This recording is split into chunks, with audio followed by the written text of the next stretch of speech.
Hello everyone, good morning সবাইকে। কেমন আছো বন্ধুরা? আশা করব অনেক ভালো আছো। আমরাও কিন্তু অনেক ভালো আছি।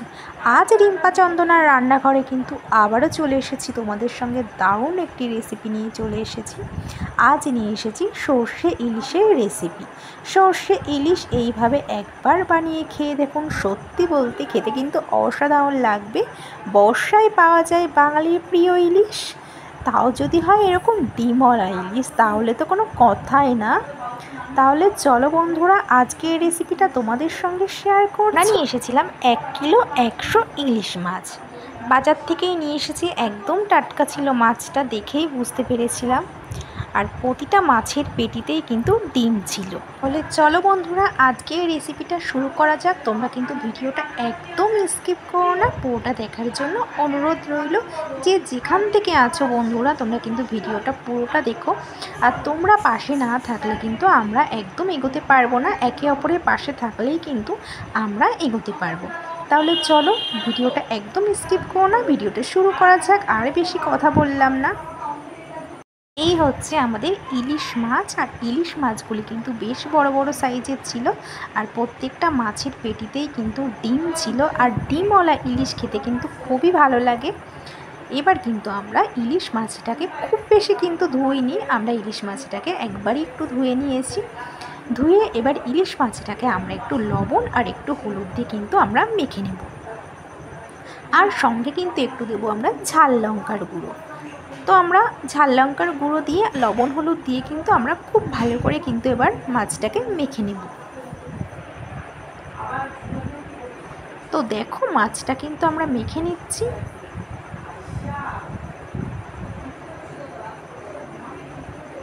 হাত দিয়ে কিন্তু আমরা মাছটাকে মেখে নেব।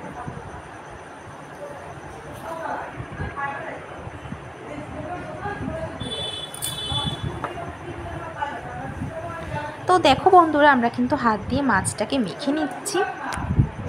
আর এই বর্ষাকালে না ইলিশ মাছটা খুব ভালো পাওয়া যায়। আর প্রত্যেকটা মাছের কিন্তু পেটিতেই কিন্তু ডিম হয়েছিল। আর ডিমওয়ালা ইলিশ খেতে কিন্তু খুবই ভালো লাগে। তো আমরা মাছটাকে কিন্তু খুব ভালো করে কিন্তু হাত দিয়ে মেখে নিচ্ছি।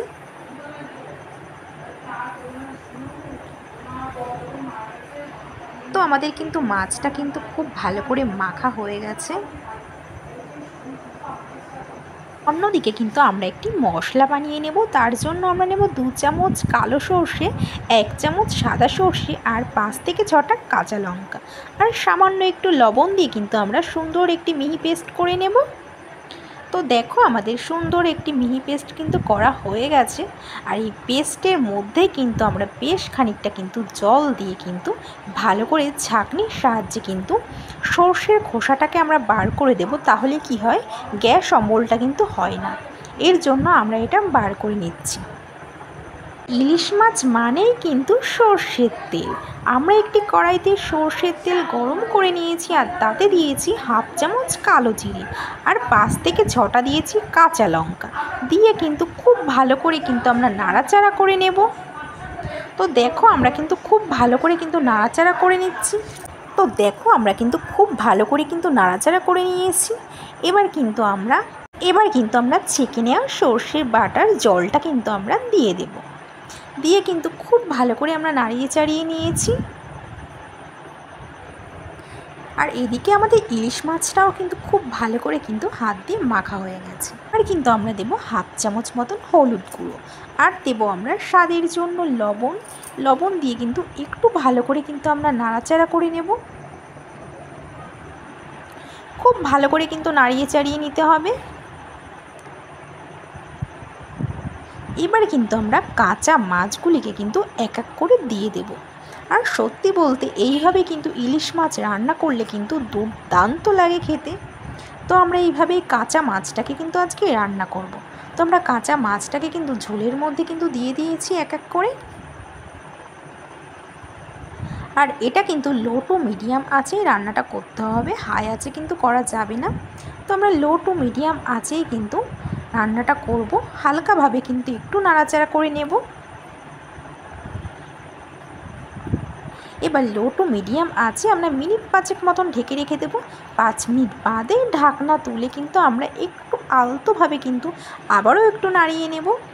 একটু মাছগুলিকে একটু উল্টে পাল্টে দেব, খুবই আলতোভাবে দিতে হবে।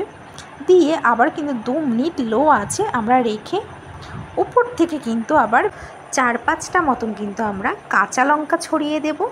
আর এই কাঁচা লঙ্কাটা দিলে কিন্তু খেতে আরও বেশি ভালো লাগে, ঝাল ঝাল। তো আবারও একটু ভালো করে কিন্তু আমরা নাড়াচাড়া করে নেব। একটু ভালো করে কিন্তু নাড়াচাড়া করে নেওয়ার পর কিন্তু আমরা এবার ওপর থেকে একটু কাঁচা সর্ষের তেল কিন্তু ছড়িয়ে দেব। একটু কাঁচা সর্ষের তেল ছড়িয়ে কিন্তু আমরা একটু ভালো করে কিন্তু একটু নাড়াচাড়া করে নেব।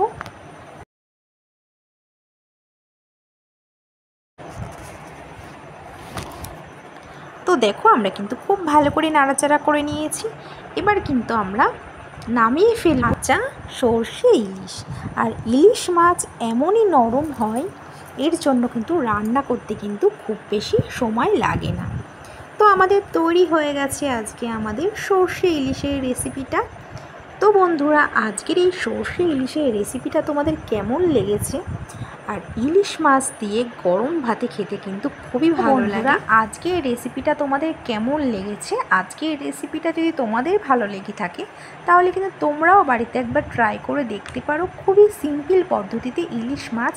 আর ইলিশ মাছ যেহেতু একটু নরম হয়, এর জন্য রান্না করতে কিন্তু খুব বেশি সময় লাগে না। দুর্দান্ত হয়েছিল আজকে এই রেসিপিটা, দারুণ লেগেছে খেতে। তো বন্ধুরা, আজকের রেসিপিটা যদি তোমাদের ভালো লেগে থাকে তাহলে কিন্তু অবশ্যই তোমরা একটি কমেন্ট করে জানিও।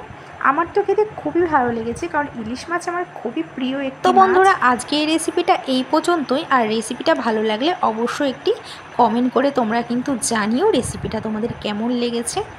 তো আজ এই পর্যন্তই, আবার দেখা হবে কিন্তু নেক্সট ভিডিওতে। ততক্ষণ তোমরা সুস্থ থেকো, ভালো থেকো।